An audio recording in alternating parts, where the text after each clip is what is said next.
My mom would be at all my sporting events. Let's say I was playing football, okay?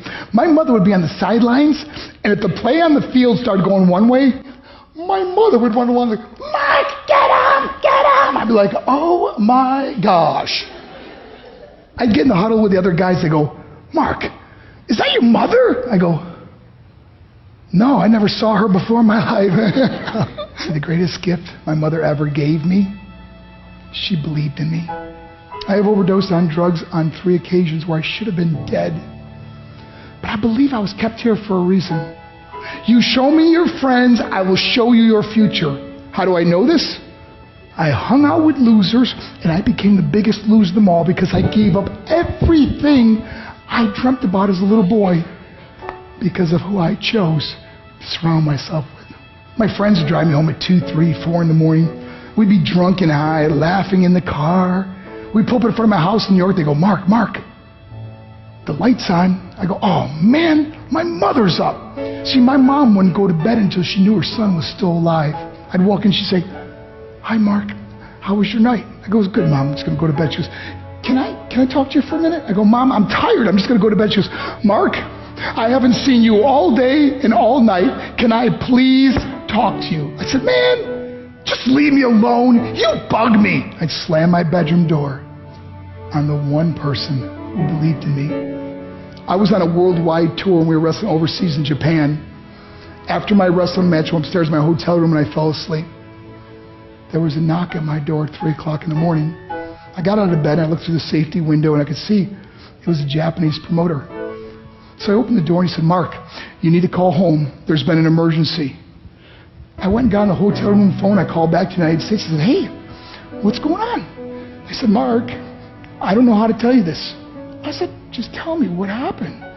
All of a sudden they started crying. They go, Mark, I can't tell you. I said, just say it. They said, Mark, your mother died. I just threw the phone down. I ran out of my hotel room.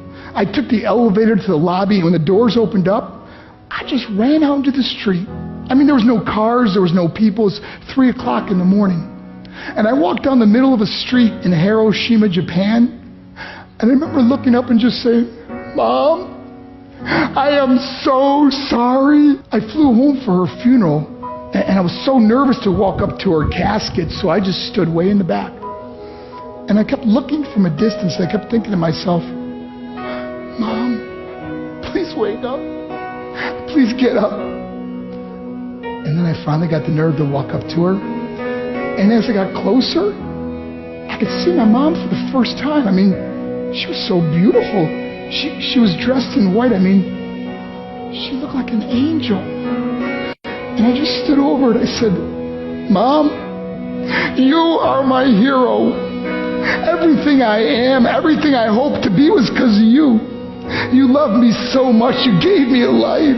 You're the only one that ever believed in me. How did it repay her? By getting drunk, by getting high, by getting stupid, by hanging out with losers? For what? All she ever wanted to do was talk to me. I wish I could talk to you now, Mom. I wish you could see what I'm doing. Why couldn't I have been a better son? We are defined by our choices. But if you surround yourself with people involved in drugs and alcohol and pills, it's a dead end. I'm not here to preach to you. I'm here to tell you I lived that life. It leads to broken hearts, broken relationships, broken dreams, and death. For what? To get high? If you have a mother or a father, when you go home, tell them how much you love them. See, my whole life was about being rich and famous. I had to be a millionaire. I had to win the race. I had to win the race at the expense of my marriage, my family, my friends. For what?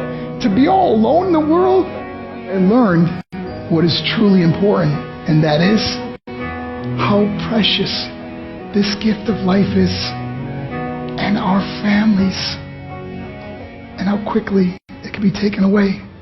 See, I no longer live in time. I live in moments. See, it's not what's in your pocket that matters. It's what's in your heart that truly matters.